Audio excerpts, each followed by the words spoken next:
All good now. Oh, what a shot that is! From distance, Karol Fame. Such a brilliant strike. The way he hits it. Karol Fame saved that. Which comes in. He doesn't take his focus or eyes.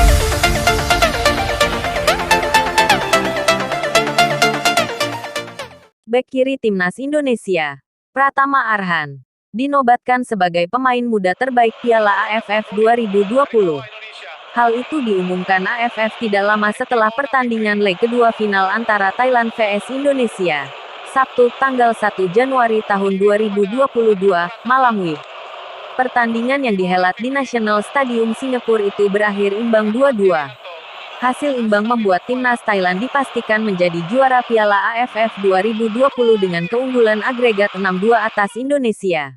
Pemenang penghargaan pemain muda terbaik Piala AFF 2020 ditentukan melalui voting penonton dan juga penilaian dari salah satu media sepak bola internasional, Goal.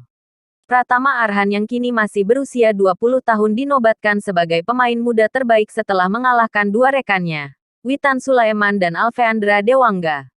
Dikutip dari situs AFF, Pratama Arhan mendapatkan 60,122 suara dari sistem voting.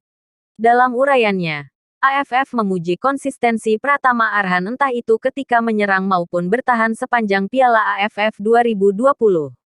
Salah satu statistik Pratama Arhan yang disorot AFF adalah 80% tackle sukses. AFF juga menyorot keberhasilan Pratama Arhan mencetak 2 gol dalam 6 penampilan. Meski baru debut di timnas Indonesia awal tahun ini, Pratama Arhan yang relatif belum dikenal di Asia Tenggara sukses menampilkan atribut lengkap sepanjang Piala AFF 2020. Penjelasan AFF soal kualitas Pratama Arhan. Pratama Arhan memberikan ancaman nyata untuk pertahanan lawan di sayap kiri. Penjelasan AFF. Adapun gelar pemain terbaik Piala AFF 2020 menjadi milik Kapten Timnas Thailand, Chanatip Songkrasin.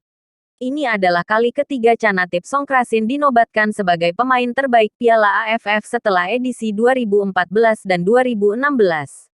Pemain dengan julukan Messi J itu juga menyabet gelar top skor Piala AFF 2020 berkat torehan 4 gol. 2 gol terakhir Chanatip Songkrasin disarangkan ke gawang kiper Timnas Indonesia, Nadeo Argawinata, pada leg pertama final Piala AFF 2020. Namun, Chanatip Songkrasin kali ini harus berbagi sepatu emas Piala AFF 2020 dengan rekan satu timnya, Terasil Dangda, dan juga dua pemain lain yang juga sukses mencetak 4 gol. Dua pemain lainnya adalah Bienvenido Maranon Filipina, dan Safawi Rashid Malaysia. Berikut adalah daftar penghargaan Piala AFF 2020. Juara, Timnas Thailand. Runner-up, Timnas Indonesia. Fair play, Timnas Indonesia. Pemain terbaik, Chanatip Songkrasin Thailand. Top skor, Terasil Dangda Thailand Chanatip Songkrasin. Bienvenido Maranon Filipina, dan Safawi Rashid Malaysia 4 gol. Pemain muda terbaik, Pratama Arhan Indonesia.